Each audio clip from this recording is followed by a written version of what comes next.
Hello friends, welcome to my channel Seetha's kitchen. ഇന്ന് നമ്മൾ ഉണ്ടാക്കാൻ പോകുന്നത് എന്തെന്ന് വെച്ചാൽ ചെറിയ സിമ്പിളായിട്ടുള്ള ഒരു റെസിപ്പിയൊന്നും ഉണ്ടാക്കാൻ പോകുന്നില്ല. മാങ്ങ എങ്ങനെയാണ് ഉപ്പിലിടേണ്ടതെന്നുള്ളതൊന്ന് കാണിച്ചു തരാം കേട്ടോ. എല്ലാവർക്കും അറിയുന്ന കാര്യമാണ്, അറിയാത്തവർക്കുള്ള വീഡിയോ ആണ് കേട്ടോ.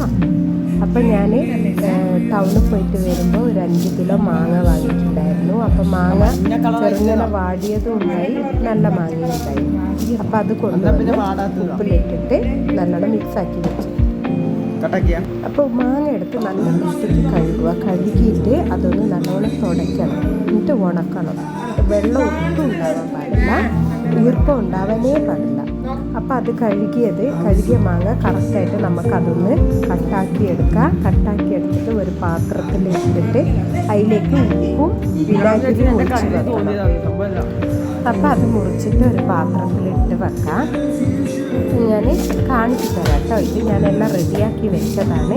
ഇനി നമുക്കതെങ്ങനെയാണ് ഉപ്പിലിടേണ്ടതെന്നുള്ളത് നമുക്ക് നോക്കാം.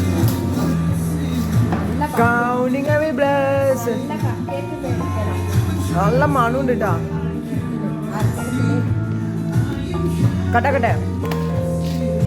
ഒരു പാത്രത്തിൽ മാങ്ങയെല്ലാം നല്ല രീതിയിൽ മുറിച്ച് വെച്ചിട്ടുണ്ട്. പിന്നെ ഒരു സ്റ്റീലിൻ്റെ പാത്രം എടുത്തിട്ട് അതെല്ലാം അടിയിൽ നല്ലോണം ഉപ്പിട്ട് കൊടുത്തിട്ട് മാങ്ങ അവിടെ ഇട്ടു. പിന്നെ ലെയറായിട്ട് ഉപ്പും മാങ്ങയും ഇട്ടിട്ട് അങ്ങനെ ഇതാക്കി വെച്ചിട്ടുണ്ട്. ദിസ് വീഡിയോ സ്പോൺസർഡ് ബൈ എല്ലാ വീഡിയോയിലും പറയുന്ന പോലെ തന്നെ ഈ ഓൺലൈൻ ഷോപ്പിംഗ് ആപ്പിൻ്റെ ലിങ്ക് ഞാൻ ഡിസ്ക്രിപ്ഷനിൽ കൊടുത്തേക്കാം. നമ്മളെ വീട്ടിലേക്ക് ആവശ്യമുള്ള സാധനങ്ങൾ നമുക്ക് ഈ ലിങ്ക് തൊട്ടിട്ട് നമുക്കത് ഡൗൺലോഡ് ചെയ്തിട്ട് നമുക്ക് അതിൽ നിന്ന് ബൈ ചെയ്യാൻ പറ്റുന്നതാണ്. ഓക്കെ ഫ്രണ്ട്സ്,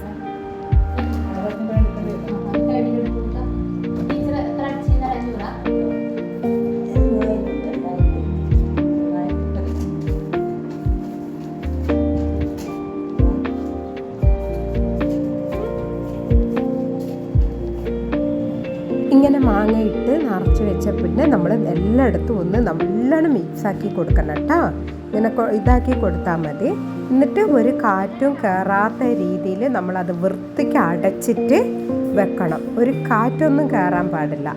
അങ്ങനെ ഒരു 2-3 ദിവസം അടച്ച് വെച്ചാൽ മാങ്ങയ്ക്കെല്ലാം നല്ലോണം ഉപ്പ് പിടിച്ചിട്ട് നല്ല നല്ല ഇതായിട്ടുണ്ടാവും. നമുക്ക് എപ്പോൾ വേണമെങ്കിലും എടുത്തിട്ട് അച്ചാറിടാം. അപ്പോൾ അതിലേക്ക് കുറച്ച് വിനാഗിരിയും ഞാൻ ഒഴിച്ച് കൊടുക്കുന്നുണ്ട്.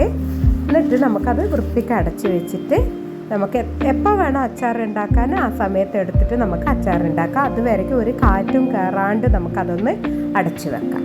ഓക്കെ ഫ്രണ്ട്സ്, വീഡിയോ ഇഷ്ടപ്പെട്ടാൽ ലൈക്ക് ചെയ്യാനും